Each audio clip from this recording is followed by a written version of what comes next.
L'Assemblée des communautés de France, la DCF, propose aux intercommunalités une série de tutoriels pour les accompagner sur les questions qui se posent à elles, dans un contexte marqué par de nombreuses évolutions, tant en milieu urbain que rural. Alors, ces tutoriels sont réalisés en partenariat avec le cabinet Landau et Associés et Idéal Connaissance pour vous proposer différentes vidéos sur une thématique particulière à chaque fois. Et nous vous proposons ici un point sur la compétence déchets, collecte et traitement des déchets des communautés et métropoles.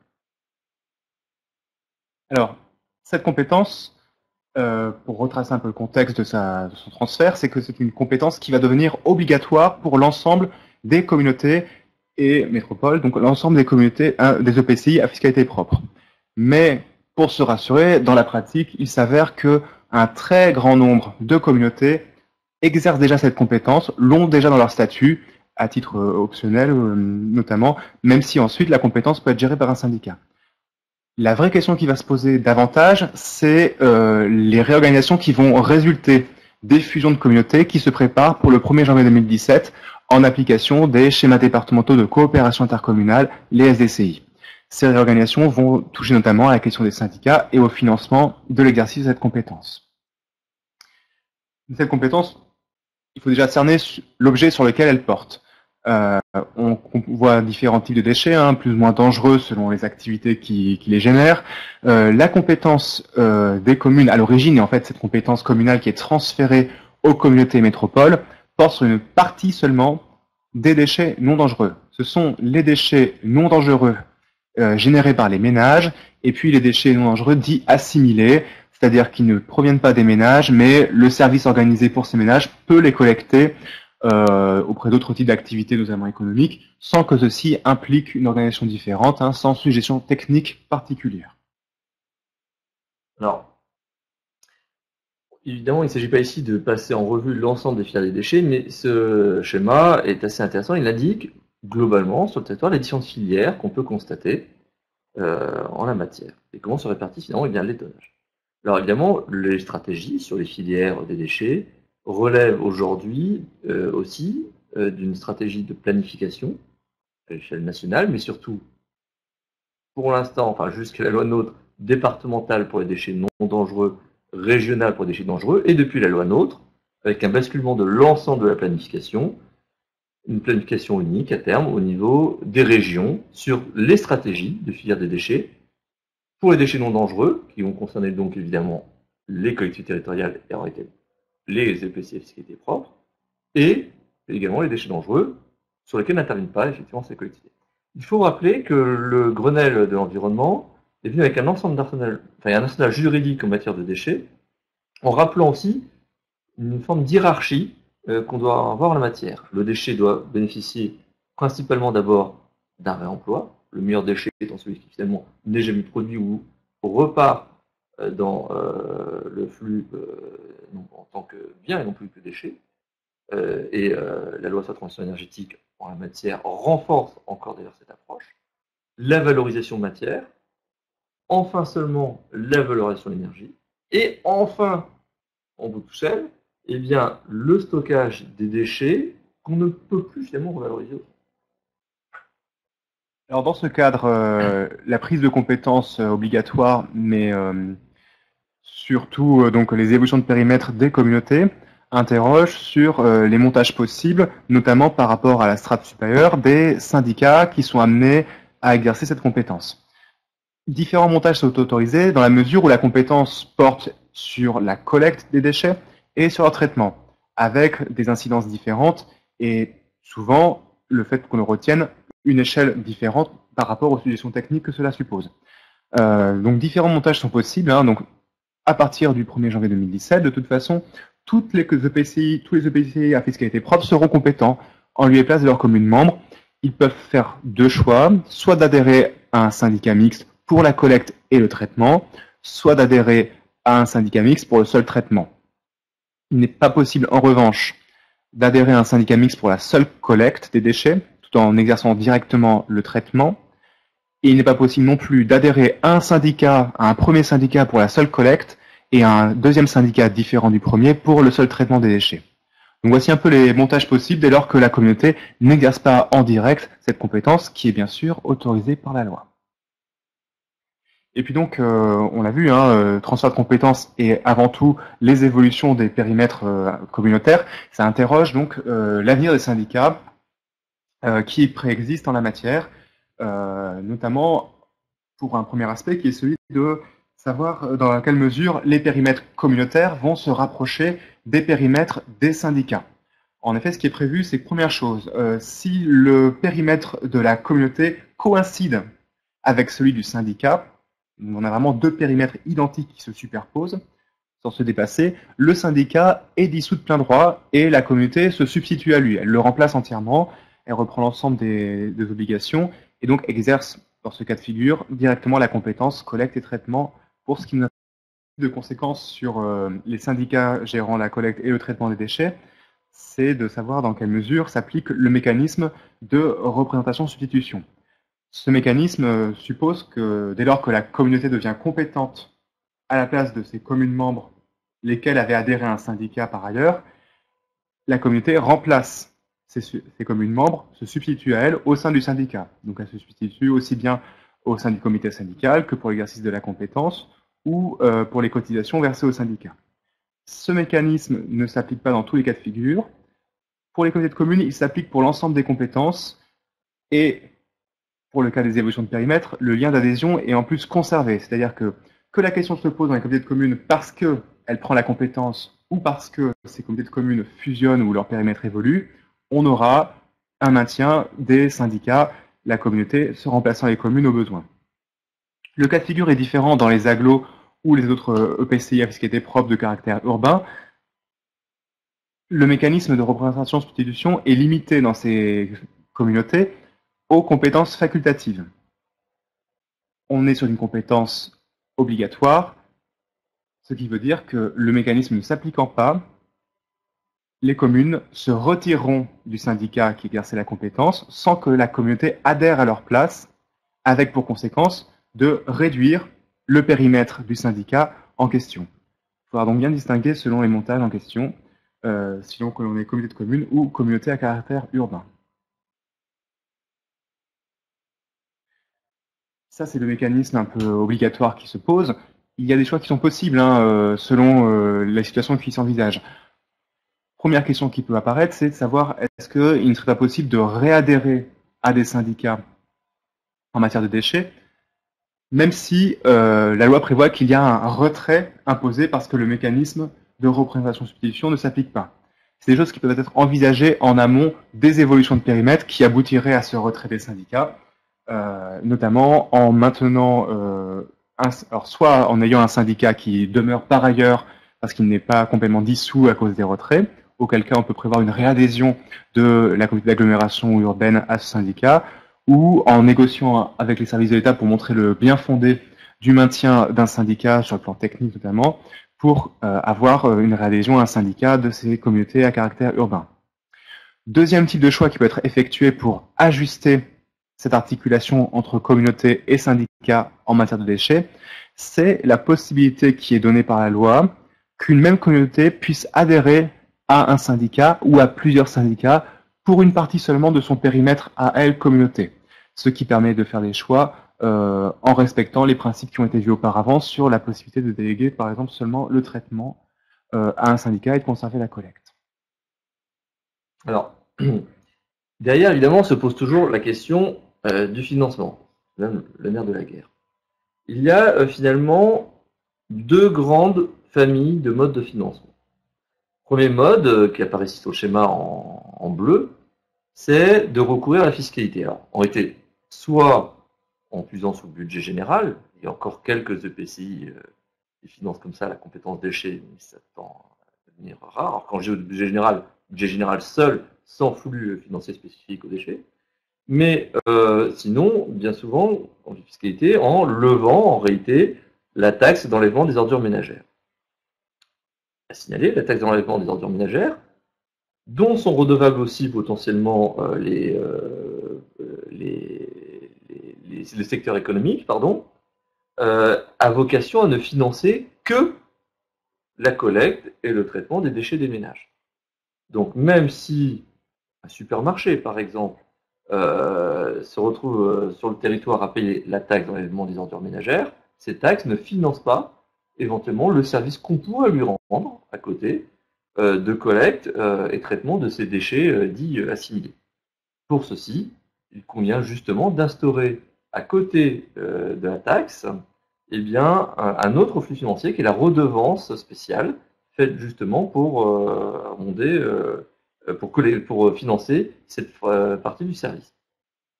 Il y a une jurisprudence récente, la jurisprudence Auchan, qui justement est revenue préciser cela, en rappelant une petite chose, il est très difficile d'identifier la quote-part de coûts de service entre ce qui relève des ménages et ce qui relève des professionnels, puisque notamment nous sommes censés faire la collecte et le traitement sans suggestion technique particulière de ces déchets assimilés. Mais le fait de ne pas avoir instauré la redevance spéciale est un marqueur pour le juge qui indique clairement que, puisqu'on équilibre a priori le budget, voire même on serait excédentaire, que la redevance spéciale, du coup, n'étant pas levée, eh bien, on se retrouve dans une situation où les déchets des professionnels, forcément, sont financés par la taxe. Et donc, c'est une source de fragilité. Donc, si vous êtes à la tome, instaurez la redevance, au moins pour la forme. Après, il y a eu une évolution récente depuis notamment les lois Grenelle sur une stratégie consistant à dire que le financement des déchets doit s'accompagner peut-être d'une part incitative. Et donc la taxe d'enlèvement des ordures ménagères peut aujourd'hui effectivement s'accompagner d'une part incitative, nous n'allons pas rentrer dans le détail de ce mécanisme-là, mais qui permet justement de mélanger un peu les deux mondes, d'avoir à la fois une fiscalité et une prise en compte dans le calcul de la taxe du service réellement rendu au prorata de levée et de volume des déchets. À côté de cette branche-là, il y a un autre mode de financement, une autre stratégie qui peut être retenue par le territoire qui consiste à passer l'ensemble des usagers, particuliers comme professionnels, sous le régime unique de la redevance. On appelle la redevance d'enlèvement des ordures ménagères, la ROM, qui peut être une ROM, on va dire, classique, ou ce n'est pas écrit tel quel par les textes, mais c'est souvent ce qui est pratiqué dans le langage des déchets, instaurer la redevance incitative, la ROMI ou la RI. Ce sont les mêmes choses. Mais en fait, il s'agit juste d'une ROM, d'une redevance plus intelligente, qui est calculée pour prendre en compte le niveau de service rendu, qui devrait être comme le principe de base, vous me direz, d'une redevance, mais surtout d'être bâti de telle sorte que la tarification accompagne une stratégie d'incitation du producteur de déchets à avoir des comportements plus vertueux. Par exemple, une redevance qui prend en compte le nombre de levées, la taille du bac, la constitution des déchets, de telle sorte qu'on ait derrière des meilleurs comportements en termes de tri, une réduction finalement de ce qu'on retrouve dans le bac des OMR vers le bac jaune. Alors, ces choses-là peuvent évoluer. D'abord, il y a des stratégies qui sont avancées consistant à évoquer que les déchets devront la tarification devra faire l'objet peut-être systématiquement d'une tarification incitative. En l'état actuel, sur la loi transition énergétique, nous sommes plutôt sur des objectifs à nouveau en la matière, de taux de couverture de la population par une tarification incitative, il n'y a pas d'obligation en la matière. Autre évolution qui est peut-être entendue sur ces modes de financement, peut-être que les professionnels demain ne pourront plus ou ne devront plus payer la taxe quand on a choisi ce mode de financement et pourraient être systématiquement assujettis à la redevance spéciale. Puisque aujourd'hui, suite à la jurisprudence Auchan, le fait finalement d'assujettir des professionnels à la fois à la taxe et à la redevance spéciale fait débat. Donc, affaire à suivre. Il faut relever que normalement la collectivité ou l'EPCI compétent pour la collecte est celui qui devrait normalement lever la TAM ou lever la redevance d'enlèvement des ordures ménagères. Néanmoins, il y a tout intérêt pour les EPCI à fiscalité propre à être ceux qui vont collecter d'une manière ou d'une autre, il y a deux montages, la taxe ou la redevance, puisque celle-ci va dans ces cas venir optimiser le coefficient d'intégration fiscale et donc les dotations qu'on pourrait percevoir, sous réserve d'évolutions futures, évidemment, de la réforme de la DGF.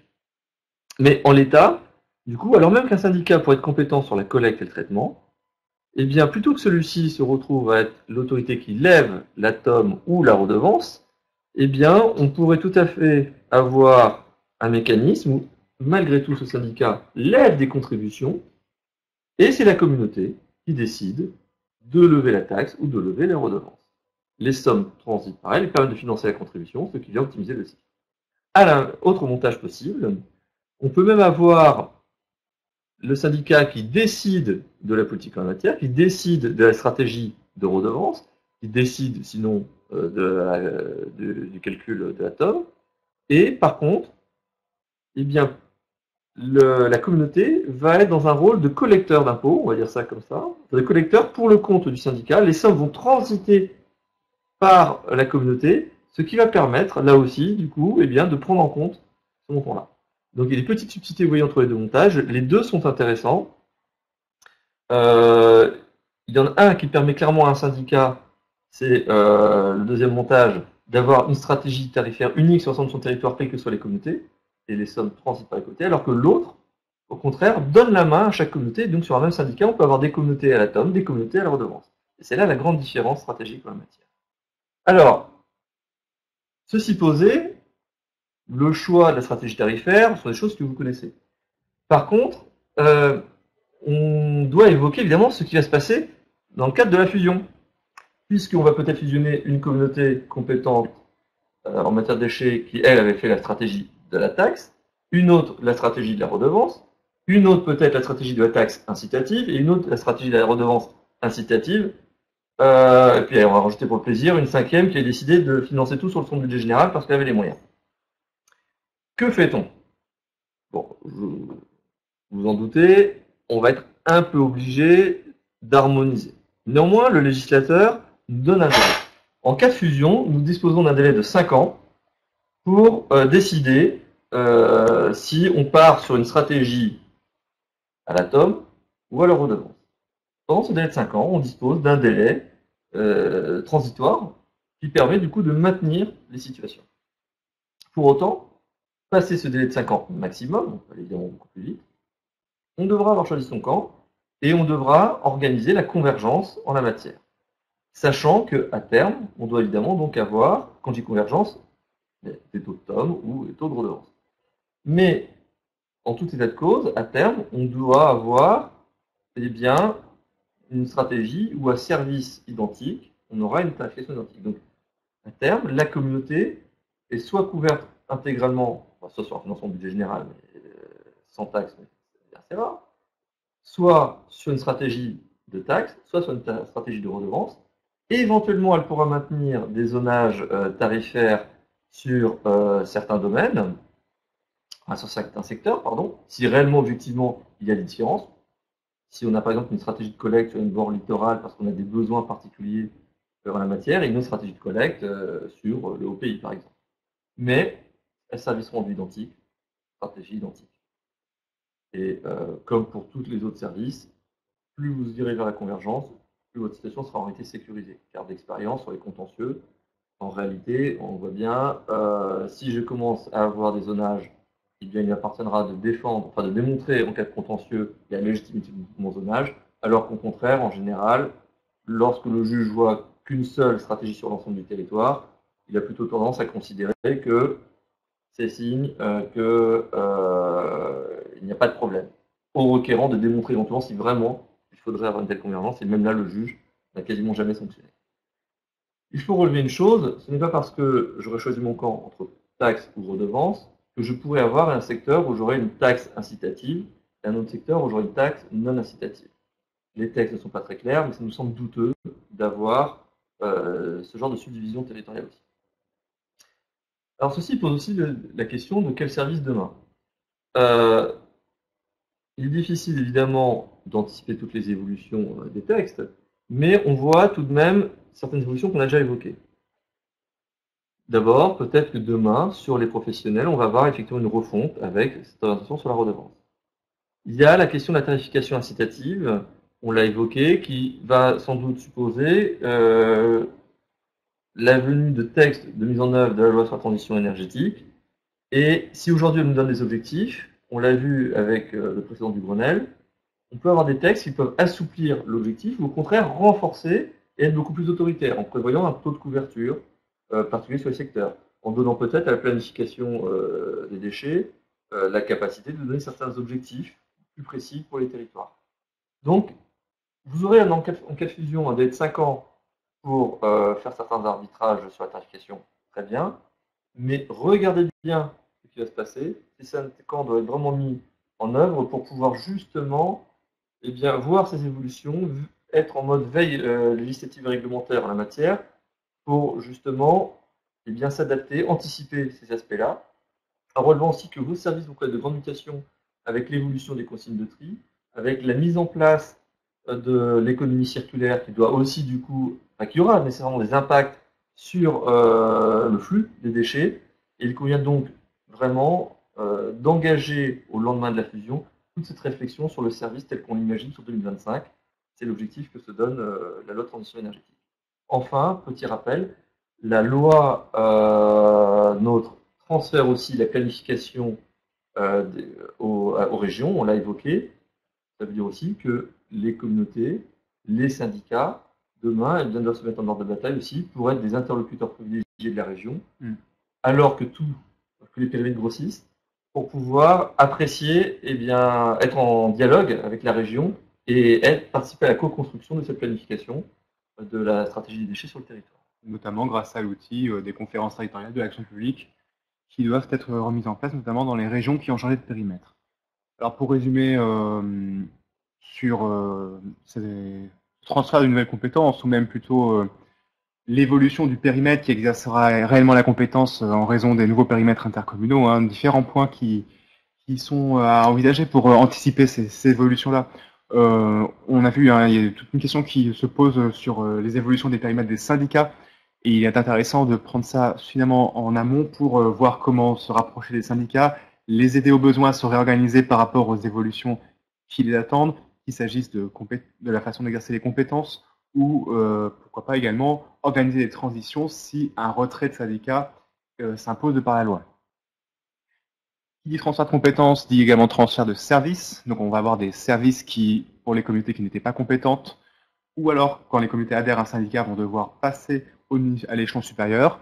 Un travail d'accompagnement des agents est bien entendu nécessaire pour les préparer à ce transfert et les rassurer sur les droits qui sont les leurs en cas de transfert de services, droits qui sont détaillés dans différents tutoriels de cette série. Puis, nous sommes sur des compétences qui reposent sur des équipements, donc les transferts de compétences ou les nouveaux périmètres sont l'occasion de recenser les équipements en cours, également de voir la façon dont les compétences sont exercées, ce qui suppose de se poser la question des contrats en cours qui vont lier les communautés et ou les syndicats après ces évolutions. Et enfin, ces évolutions s'inscrivent dans une programmation budgétaire qui devra être prise en compte à ce moment. Plusieurs tutoriels de cette série vous sont proposés pour aborder différentes compétences thématiques, l'eau et l'assainissement, la gestion des milieux aquatiques et de prévention des inondations, les compétences scolaires, périscolaires, et également les évolutions de nature plus institutionnelle, les évolutions de périmètre, les fusions de communautés, les extensions, ainsi que les incidences sur la gouvernance vous sont proposées en partenariat avec le cabinet Landau Associés et Idéal Connaissance.